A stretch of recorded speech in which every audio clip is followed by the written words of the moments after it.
रुद्राभिषेक क्या होता है? कितनी इंपॉर्टेंस है रुद्राभिषेक की? भैया, श्रावण में भिन्न भिन्न प्रकार की सामग्री से महादेव का अभिषेक करने का क्रम है। सबसे पहला क्रम आता है पंचामृत अभिषेक। अगर जीवन में वैभव यश की अगर हमें आवश्यकता है तो हमें पंचामृत अभिषेक करना चाहिए। द्वितीय आता है श्रावण में सोमवार को महादेव का अगर हम घी से अभिषेक करते हैं तो वो हमारे जीवन में से समस्त प्रकार के रोगों से हमें मुक्त कर देते हैं। तीसरा वस्तु है चमेली का तेल। चमेली के तेल से अगर हम महादेव का रुद्राभिषेक करते हैं तो वो समृद्धि का प्रतीक मानी जाती है। दूध से करते हैं तो शांति का प्रतीक मानी जाती है। शहद से करते हैं तो प्रसिद्धि का मानी जाती है। सरसों के तेल से करते हैं तो शत्रु का नाश करने की मानी जाती है। इत्र से करते हैं तो मधुर वैवाहिक संबंध की स्थिति मानी जाती है। गन्ने के रस से करते हैं तो आर्थिक उन्नति की स्थिति मानी जाती है।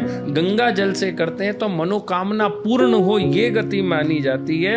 ये सिंबॉलिक्स हैं कि इन किन अवस्थाओं से अभिषेक करने से हमें क्या क्या प्राप्ति होती है।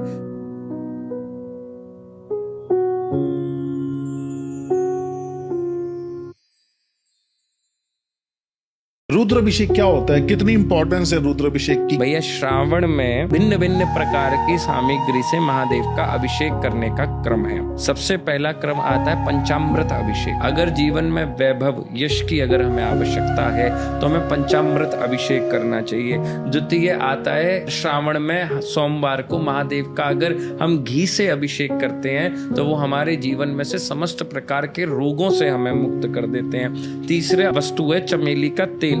चमेली के तेल से अगर हम महादेव का रुद्राभिषेक करते हैं तो वो समृद्धि का प्रतीक मानी जाती है। दूध से करते हैं तो शांति का प्रतीक मानी जाती है। शहद से करते हैं तो प्रसिद्धि का मानी जाती है। सरसों के तेल से करते हैं तो शत्रु का नाश करने की मानी जाती है। इत्र से करते हैं तो मधुर वैवाहिक संबंध की स्थिति मानी जाती है। गन्ने के रस से करते हैं तो आर्थिक उन्नति की स्थिति मानी जाती है। गंगा जल से करते हैं तो मनोकामना पूर्ण हो ये गति मानी जाती है। ये सिंबॉलिक्स हैं कि इन किन अवस्थाओं से अभिषेक करने से हमें क्या क्या प्राप्ति होती है।